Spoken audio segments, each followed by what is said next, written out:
Thousands evacuated overnight in China. That's after land collapses caused large cracks on nearby streets. Footage showing bulged and warped roads, with some buildings even tilting with the pressure. We spoke to impacted residents for the latest. How do you think local officials will handle it? Let us know below and subscribe if you haven't already. This program is brought to you by Preserve Gold, the #1 precious metals IRA provider. Call 855-962-3322.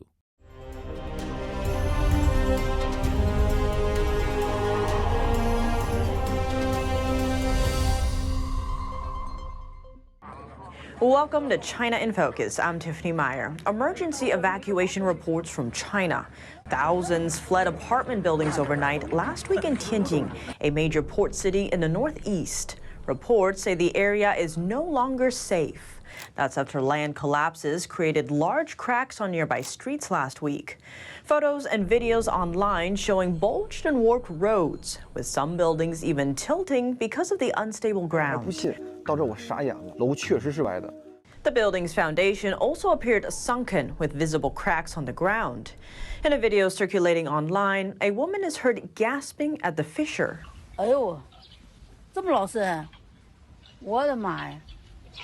NTD can't independently verify these videos. A resident from that neighborhood in Tianjin told NTD that authorities haven't come up with a compensation plan. To protect his identity, we distorted his voice. There's nothing substantial yet. Authorities are still asking us to wait and stay at hotels.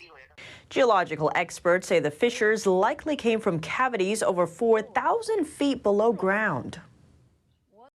Controversies over a reported spy base are still brewing. On Friday, Beijing denied reaching a deal with Cuba to set up a listening post in Havana, the location just 100 miles from Florida. Now, the regime is accusing the U.S. of spreading rumors. Here's more. Chinese Foreign Ministry spokesman Wang Wenbing accused Washington of what it called slander over the report, saying the U.S. should reflect on itself and stop interfering in Cuba's internal affairs. The Wall Street Journal first reported the alleged deal between China and Russia, which is said to involve setting up a spy base in Havana. The report cited unnamed sources. White House spokesman John Kirby saying the report is inaccurate, but did not specify what's inaccurate about it. What's the underlying risk of a Chinese spy base in Cuba? This means Beijing could tap electronic communications in most of the southeastern U.S., an area home to a number of military bases. The U.S. Central Command headquarters is in Tampa, Florida, while America's largest military base is in North Carolina. A spy facility in Cuba could also allow Beijing to monitor U.S. ship traffic. What's more, former intelligence officials say it could make Beijing better able to identify targets to strike in the U.S. in the event of a conflict. The Soviets built a spy base in Cuba during the Cold War. Putin shut down the facility in the early 2000s. The reported spy base deal comes after other reports of Chinese espionage activities in the U.S. An alleged Chinese spy balloon flew across the U.S. in February, including over Montana, home to a nuclear missile field. More recently, a report by USA Today said a vehicle with Chinese passengers blew past the security checkpoint of a military installation in Alaska. Soldiers stopped the vehicle and found a drone inside. The Chinese people in the vehicle said they were tourists that had gotten lost.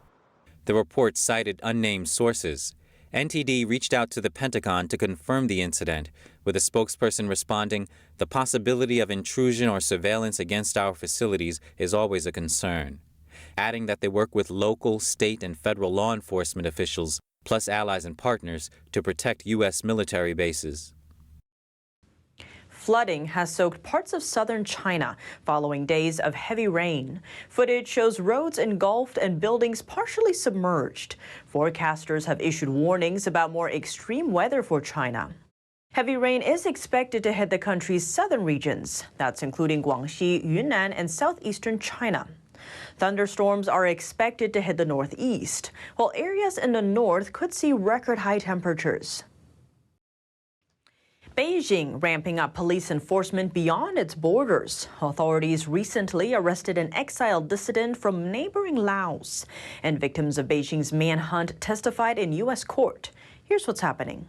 Chinese activist Chao Xin was found missing from his home in Laos last week. A neighbor said he was taken by police officers, 3 Laotian and 6 Chinese. Suspected bloodstains were discovered at his residence. Chao is a former journalist for Radio Free Asia. He founded a movement to tear down the Great Internet Firewall of China. The term refers to Beijing's internet clampdown and online censorship. Chinese officials had been forcing Chao to cease his human rights efforts and return to China. Most recently, they threatened his family. Fearing that he would be secretly tortured to death while in custody, Chao wrote a non-suicide statement before his arrest. In it, he says he still loves the world and calls it impossible that he would commit suicide. He goes on to request that if no more updates are heard from him, that readers help protest in front of the Chinese Communist Party's embassies. This is a cross-border arrest. The CCP is acting in blatant defiance of international law. It's exporting dictatorship and tyranny to other countries. The international community should step up pressure on Beijing to stop it. Testifying in federal court in Brooklyn, a victim of what's been called Beijing's transnational repression shared shocking details. New Jersey resident Xu Jin is a former party official who left China about a decade ago. His wife said they were wanted by Chinese police on forged bribery charges.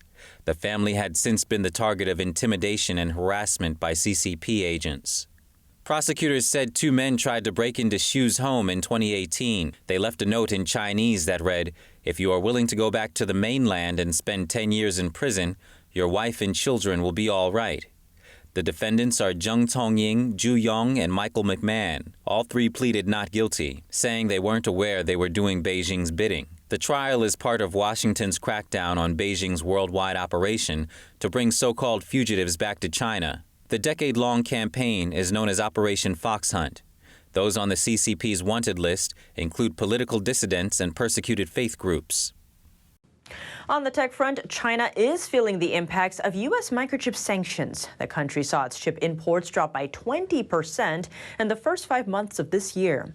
That's according to official customs data. Those penalties mean trade from Japan and South Korea has also been shrinking amid the tech war between the U.S. and China. Semiconductors or microchips are what drive much of our daily lives. The small devices act as the brains of electronics, used in devices from iPhones to cars and fighter jets. The Biden administration last October imposed sweeping export controls to curb Beijing's access to high-end chips, citing national security. That's over fears that advanced chips would help propel China's military in areas like artificial intelligence and quantum computing. Both are part of China's 2025 vision to become the world's technology leader. But as the U.S. continues to restrict China's access to high-end chips from Japan, South Korea, and Taiwan, Beijing is trying to claw back some of what's lost with its own chip supply chain.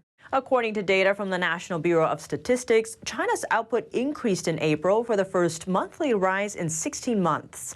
That said, China still doesn't have the ability to produce cutting-edge high-end chips.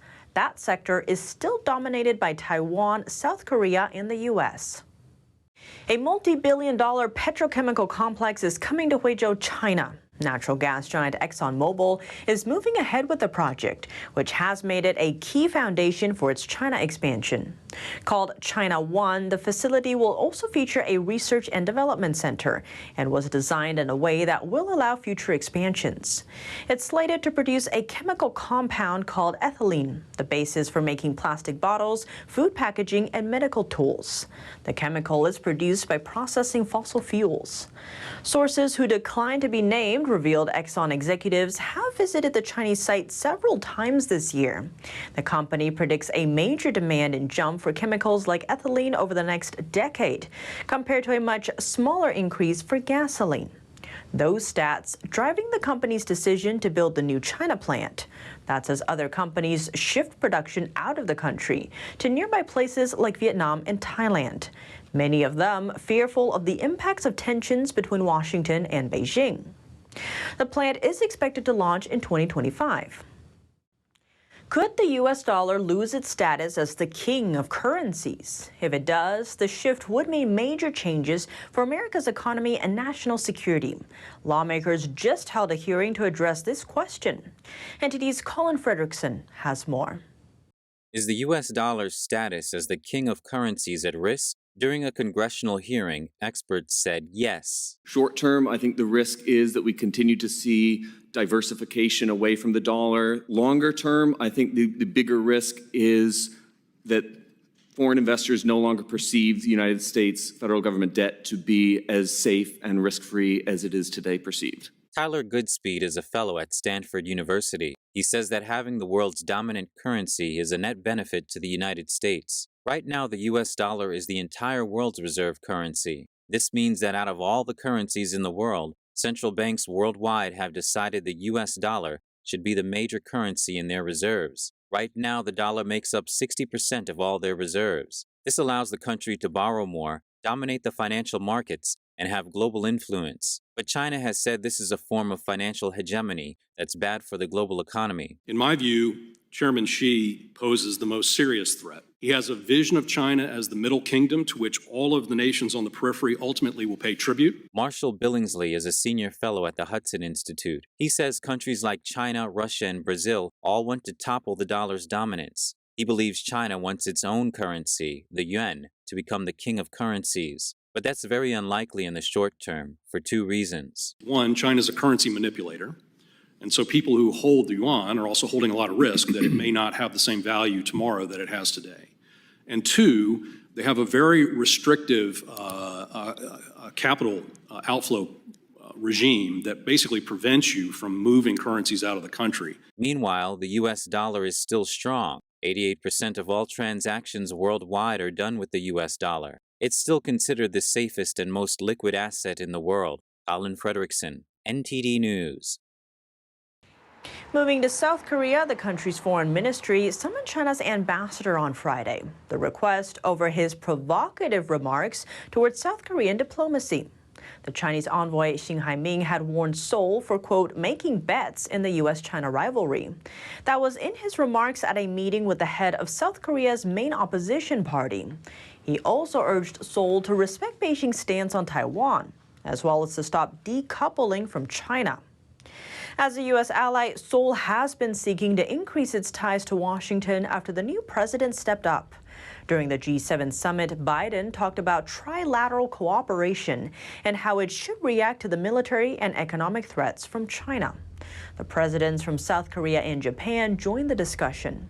According to South Korea's foreign ministry, Beijing's open criticism of Seoul's policy, which it described as having untrue content and intolerable expressions, could interfere with the China-South Korea relations. Germany once again stepping up its game in countering China.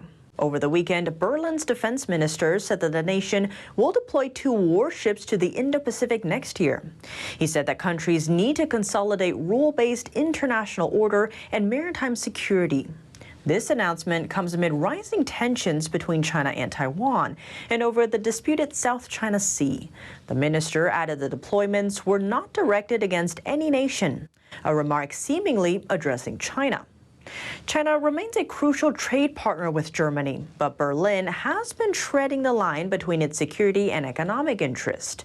In 2021, a German warship sailed into the South China Sea for the first time in almost 20 years, a move that saw Berlin joining other Western nations in expanding its military influence there. Aside from its military presence, the nation is bolstering its alliance with India. Germany and India signed a $5.2 billion deal to build 6 military submarines in the South Asian country. As China shores up alliance with Russia during its invasion of Ukraine, Germany is placing its bet on India to counter China's military aggression in the region. Worth noting, some 40% of Europe's foreign trade flows through the South China Sea. The Chinese Communist Party claims almost the entire South China Sea as its own and has militarized several artificial islands there. That's despite an international tribunal ruling that Beijing has no legal basis for those claims. That's all for today's China in Focus on YouTube. We're now sharing a shortened version of our program here after being demonetized for 2 years. Here's what to look out for in our second half. A puzzle that takes supercomputers 5 years to solve, but quantum computers need less than a second. On the next frontier of key technology, quantum researchers in China claim their father of quantum machine is 180 million times faster than the competition on AI-related tasks. The reports say China still trails the U.S. in the quantum race. Should the U.S. be concerned about China's quantum innovation, and who will win the race to fully develop it? We hear from Rex Lee, cybersecurity advisor at MySmart Privacy. The full episode is available on our partner platform, Epoch TV. To sign up, click the link down below. Thanks for watching China in Focus. I'm Tiffany Meyer. See you soon.